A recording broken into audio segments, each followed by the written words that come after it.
Assalamualaikum. Memenuhi requestan kemarin ada yang suruh nge-reviewin mesin Suprafit. Sekarang saya reviewin. Suprafit ini mesinnya berkodekan ke FM. Ini kebetulan ada motor Suprafit, di sana Suprafit, di situ Revo itu juga KFM, tapi ada perbedaan di bagian kapas ganda. Yang ini masih menggunakan karet peredam, yang sana udah nggak pakai. Oke ya. Tak bahasin dikit masalah mesin KFM, katanya itu kelebihannya apa dan kekurangannya apa. Nah, jadi mesin KFM ini menurut saya itu didesain peruntukannya itu lebih ke bapak-bapak lah. Kalau Anda generasi muda yang hobi kenceng-kencengan, menurut saya itu kurang cocok pakai mesin ini. Ini standar ya, kalau mau dimodif beda ceritanya. Apapun itu bisa terjadi ketika motor itu sudah dimodifikasi. Nanti tak jelasin. Nah, mesin ini menurut saya itu mesin yang bisa dibilang mesin bebek lah ya. Mesin bebek di era sekarang, yang menurut saya itu paling sederhana mesinnya. Hampir tiap hari di bengkel saya, mesin jenis Suprafit kayak gini, mesin KFM itu hampir tiap hari pasti ada yang masuk. Entah beberapa motor itu pasti ada yang masuk. Habitatnya itu masih banyak sekali untuk di daerah saya.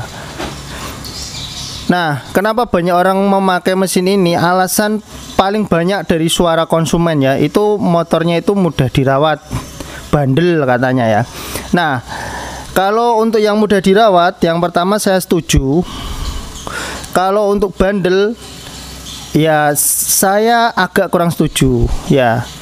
Kalau dibilang setuju aja, karena kalau dibilang bandel ya memang kategorinya mesin ini tuh bandel.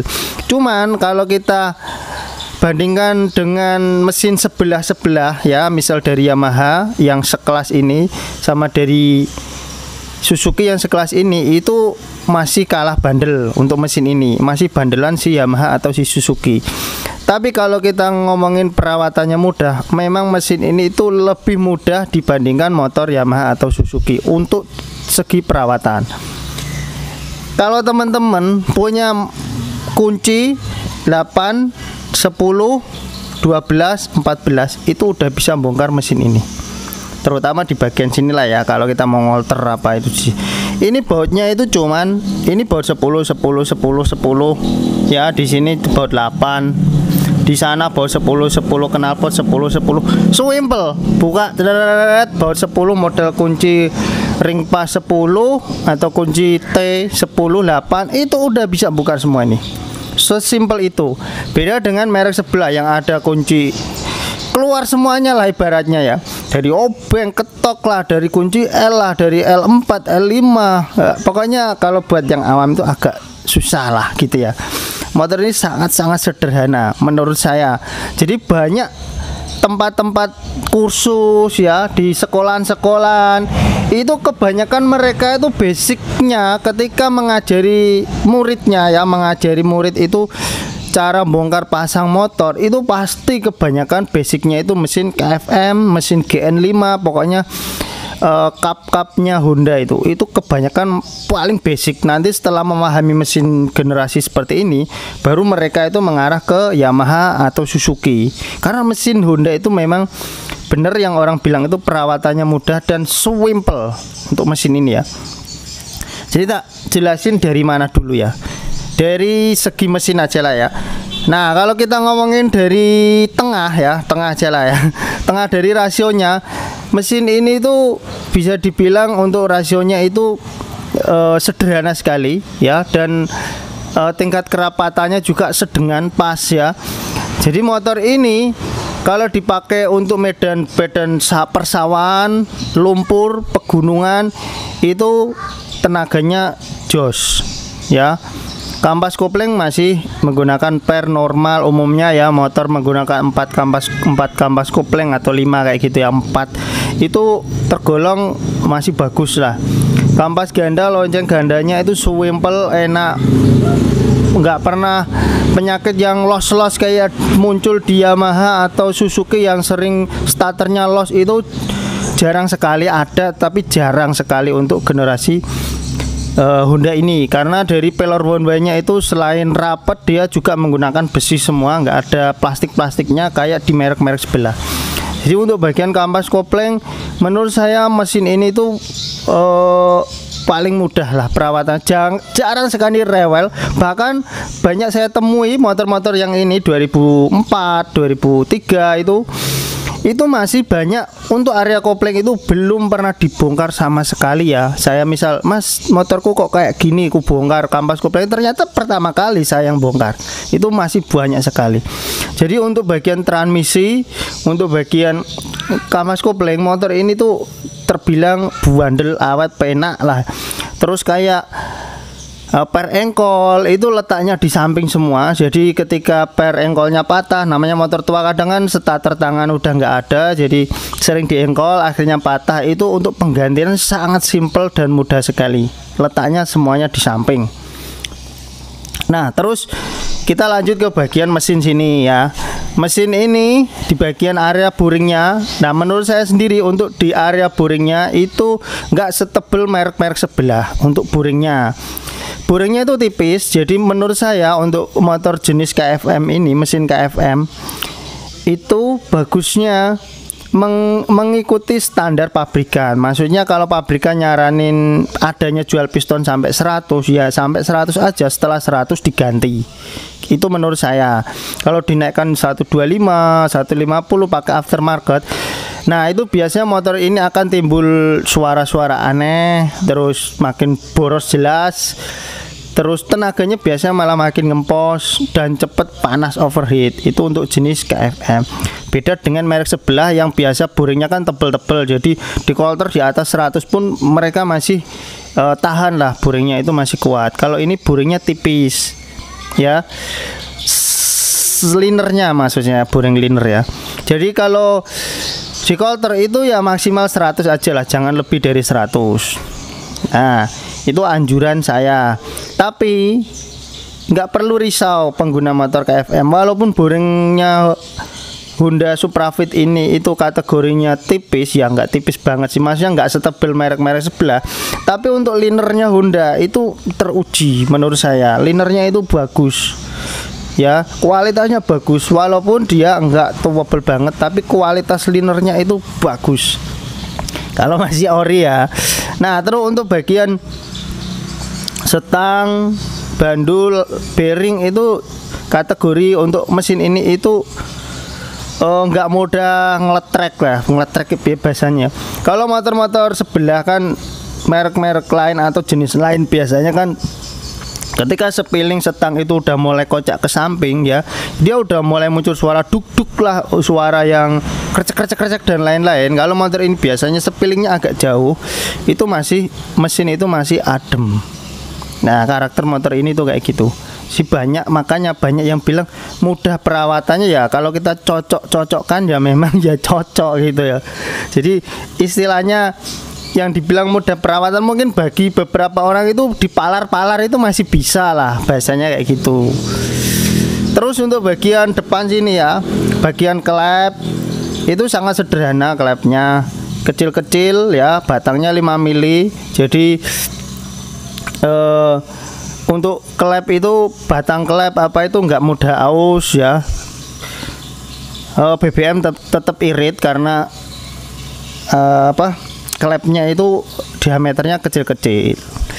Dan motor ini juga didukung ini loh, didukung karburator yang sangat sederhana. Jadi kalau kita mau kenceng-kencengan sudah nggak layak lah pokoknya motor ini. Ya paling mentok lari 100 itu udah hebat untuk motor ini. Lari 100 sudah bagus lah, kategori motor normal. Udah usah yang angen-angen pengen lari 120 lari 3, nggak usah. Karena motor ini tuh penuh dengan keterbatasan untuk kecepatan ya menurut saya. Ya seperti saya bilang tadi, kayak kompresinya rendah, pistonnya ya kecil 50 mili. Terus klepnya in-X-nya kecil-kecil semua, noken asnya liftnya terbatas, terus ditambah lagi dengan dekompresi ya. Jadi motor ini tuh kalau untuk kecepatan tinggi itu menurut saya untuk akselerasi yang ugal-ugalan itu nggak cocok memang. Nah, cuman untuk perawatan memang saya akui, terus untuk keiritan saya akui, untuk kenyamanan saya akui, tapi untuk ebrek-ebreknya ini, nah ini tidak saya akui, ini tetap minusnya Honda. Semua tipe Honda, hampir semua tipe Honda itu untuk bagian plastiknya itu kurang rekomendasi lah ya. Nah, terus kita lanjut ke bagian inilah ya, karburator udah ya tadi. Karburator wis irit lah bahasane wong kene ya. Kalau karburator Supra itu ya, Suprafit ya kayak gini, mesin KFM ini tuh seliter wis tekan Mekah gitulah bahasanya. Bahasa gampangnya kalau seliter sampai Mekah ya nggak cuman bahasa saking iritnya orang kan kayak gitu. Terus karena nokenasnya ada dekompresinya ya kan. Ini kan mesin kecil ya kan, mesin kecil ya 90 lah 97 ya bahasanya 100 cc lah ya, 100 cc mesin kecil pakai dekompresi, engkolannya itu sangat ringan. Banyak yang bilang itu motor Supra itu pancal pitik muni ya kayak gitu ya, saking ringannya itu engkolannya di encloki laler we muni ya katanya kan kayak gitu bahasanya ya. Terus untuk bagian sini, nah untuk bagian spool motor ini masih menggunakan spool AC kering ya. Jadi bak sini itu kalau Anda mau ganti spool, ganti pulser apa baiki starter dinamo dan lain-lain itu dibuka bak sini itu kering, nggak ada olinya. Jadi oli itu tertahan di bagian sini, ada penutup untuk rantai ketengnya. Jadi untuk pembongkaran rantai keteng itu sedikit ribet, harus buka. Dan untuk kelemahan pakai penutup itu ya, dia itu kalau silnya bocor, nah biasanya ada terjadi rembes-rembes, mudah terjadi rembes lah, apalagi kalau penggunaan sil yang non ori. Tapi kalau penggunaan sil udah ori semua itu insya Allah nggak ada terjadi rembes-rembes. Dan untuk bagian spool sama magnet itu karena dia kering, kita mau bongkar pasang itu enak, nggak harus bongkar-bongkar oli. Terus karena pengapiannya AC ya, jadi motor ini tuh sangat simpel. Jadi dari spool masuk ke CDI masuk ke kuil, tembakkan langsung ke busi. Udah nggak seribet motor-motor DC. Nah kalau motor DC itu dari spool masuk ke kiprok dulu, kiprok masuk ke kontak masuk ke CDI masuk ke. Nah kelebihan dan kekurangannya itu apa? Kalau pengapian AC itu simple, perawatannya mudah. Jadi kalau misal motor itu terjadi konslet misal di kabel-kabel bodi kayak gini, nah, diutuhkan aja untuk pengapian, misal dari spool CDI langsung ke kuil aja, dihabisin semua kabelnya pun masih enak sekali ya. Jarang terjadi yang namanya konslet terus menyebabkan berbet dan lain-lain, itu motor AC itu jarang ceritanya kayak gitu. Beda dengan motor DC. Motor DC itu lampu redup, saklar gosong aja motor bisa berbet. Pengaruhnya sampai ke situ kalau motor DC. Ya. Kalau motor AC itu sesimpel itu. Hanya saja kekurangannya dibandingkan motor DC itu untuk CDI atau pengapian itu lebih stabilan motor DC. Ya, tapi menurut saya kalau hanya 100 cc seperti ini, motor AC pun masih layak sekali, masih mengatasi. Dan enaknya motor AC itu hemat perawatan. Tadi seperti jargon di awal, hemat dan mudah perawatan. Jadi kiprok dilepas pun motor hidup ya kan, nggak usah pusingin kiprok jebol, aki tekor dan aki nggak usah pakai kiprok, nggak usah pakai, motor tetap aman sentosa. Bahkan banyak kasus-kasus yang sampai kepepet yang punya motor ya. Misal saya membaiki motor, Pak ini CDI-nya mati, waduh mas nggak punya duit mas, bisa diakali nggak? Ada pak CDI yang murah yang harga 20 ribuan mau sikat gitu dah. Harga 20.000 CDI wes motor udah lancar sampai berbulan-bulan bertahun-tahun. Seharga busi CDI-nya. Harga 15.000 di online, bahkan ya harga 10.000 untuk CDI motor ini itu ada. Jadi spare partnya bener-bener murah dan mudah. Wes gono lah. Honda itu menangnya di situ, murah dan mudah. Tapi kalau kita ngomongin bandel ya, kembali lagi kalau kita ngomongin bandel dibanding merek sebelah, menurut saya bandelnya itu masih bandel merek sebelah. Tapi motor yang kayak gini, ibarat kita mogok di jalan ya, bengkel tambal ban pun masih bisa, masih paham mesinnya, istilahnya kayak gitu. Dan spare partnya itu kita mogok dimanapun ya, kecuali di hutan atau di tengah laut lah. Pokoknya di Sabang sampai Merauke lah bahasa gampangnya kayak gitu. Itu spare partnya itu banyak, dari yang KW1, KW2, KW3, KW4 sampai yang ya seperti CD ini tadi lah. Dari yang harga 400.000, 200.000, 100.000, 50.000, 25.000, 15.000, 10.000. Tingkatannya itu banyak sekali itu ada. Nah, kalau merek-merek sebelah kan masih terbatas. Inilah menangnya Honda. Dan seperti di awal tadi, mesinnya itu simple ya. Jadi perawatannya itu mudah. Nah, karena motornya ini irit, perawatannya mudah ya kan. Jadi seakan-akan itu misal motor ini 2 tahun 3 tahun ganti rantai keteng. Nah, yang punya itu nggak ngeluhkan, nggak merasa terbebani gitu loh. Cuman ganti rantai ketengnya pun murah ya. Kita mau pakai yang ori 60 ribuan ada. Sak pasangnya misal 100.000. Kita mau pakai yang KW Aftermur 50, 40, 30 ribu, hidup patnya 30 ribuan, ya kan? Atau mau pakai yang ecek itu yang murah-murah 15 ribuan ada. Wes ini motor ini Suprafit ya, mesin KFM itu paling simple. Kalau dibilang rewel, motor jarang rewel, makanya seperti saya tadi bilang, dikasih CDI 20.000, 15.000, motor ini masih tahan sampai berbulan-bulan, bertahun-tahun. Bahasa gampangnya itu ini anak soleh. Ini motor mesin KFM itu mesin anak soleh, manutan. Dikasih part-part jelek-jelek, murah-murah, dia wis sikat tetap jalan, manutan.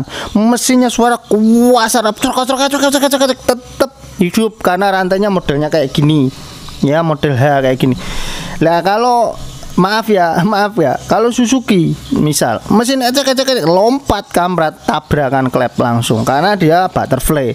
Nah, kalau mesin kampret kayak gitu, menangnya itu mesin kasar, dia masih bisa hidup normal, nggak mudah lompat, tapi dia mudah molor, nggak sebagus butterfly gitu loh. Cuman karena rantai kampretnya murah, jadi kebanyakan orang itu nggak merasa terbebani. Nah, terus kendala apa yang sering terjadi di motor ini yang saya temui di lapangan ya? Kalau jenis motor Suprafit ini yang paling sering terjadi orang, karena motornya kan udah berumur. Kita ngomongin udah berumur ya, karena motor ini memang keluaran lama.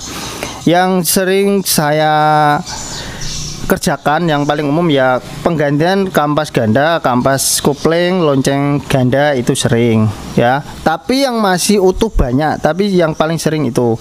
Terus ngolter itu sering. Nah, ya kan, ngolter, terus bos klep yang mulai oblak itu juga mulai sering karena ya motor-motor ngasep ya, itu juga sering. Kalau masalah di karburator, motor ini enggak separah Karisma atau Supra 125 yang karburatornya sering netes. Motor ini itu cenderung lebih awet karena filternya itu double ya. Biasanya kan ada filter di sini, terus di sini itu ada filternya ya kan. Terus di sini juga ada kerannya. Jadi kotoran itu enggak segampang masuk seperti generasi mesin KPH. Jadi karburatornya gampang bersih, terutama filter ini. Jadi dia ketahan di sini, filternya kan di bawah, tapi lubang yang masuk bensin itu agak ke atas. Jadi ketika bensin yang masuk kotoran itu turun ke bawah, bensin yang bersih itu masuk ke sini. Jadi untuk karburator itu enggak rewel, wes cuman terbatas power. Kalau kita mau oprek-oprek powernya segitu aja ya. Sama juga boreng tusuk satenya itu mepet, jadi terbatas juga kalau kita mau oprek-oprek. Kalau Supra itu udah naik cc, kategorinya itu istilah bahasanya itu udah masuk modifikasi ekstrim. Nah, beda dengan Jupiter atau Shogun yang dibesarin linernya, dibesarin itu udah gampang, nggak usah geser-geser tusuk sate dan lain-lain. Kalau Supra itu dikit-dikit harus geser kalau kita mau gedein cc, biasanya kayak gitu. Nah, oke ya. Untuk yang lain kayak bagian sepul ya, CDI, kuil itu kebanyakan masih kuat-kuat, tapi nggak sedikit juga yang udah diganti. Untuk area sepul CDI ya, motor udah 20 tahunan ya kalau dipikir. Kalau penggantian kelistrikan itu wajar, menurut saya wajar dengan umur segitu.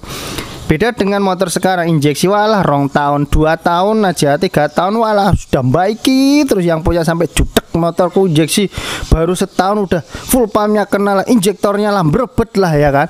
Motor yang kayak gini nggak usah berebet, buka karbu beres aman ya kan. Kalau ngomongin perawatan mudah wes sangat-sangat mudah motor ini, sangat-sangat mudah menurut saya. Ya, kalau ngomongin irit dibandingkan dengan motor injeksi yo nggak kalah, wong seliter tekan Mekah kok ya kan, nggak kalah. Kalau ngomongin kenceng, nah kalau sama lawannya sepelantarannya ini sleting itu memang kalah kenceng. Tapi kalau kita bandingkan sama-sama Honda yang sekarang sama-sama injeksi, sama-sama iritnya, ya larinya juga ya kurang lebih aja. Motor injeksi dibikin irit ya nggak bisa lari, sama juga motor ini dibikin irit, limit CD-nya dibikin terbatas ya kan, ya sama larinya itu nggak bisa kenceng tapi tetap irit dan tetap terjaga mesinnya karena limit CD-nya dibatasi. Jadi mesin itu dijaga supaya nggak gampang ambrol ya kan. Wes gitu aja yang bisa saya bahas, jangan lupa di like, subscribe. Wassalamualaikum.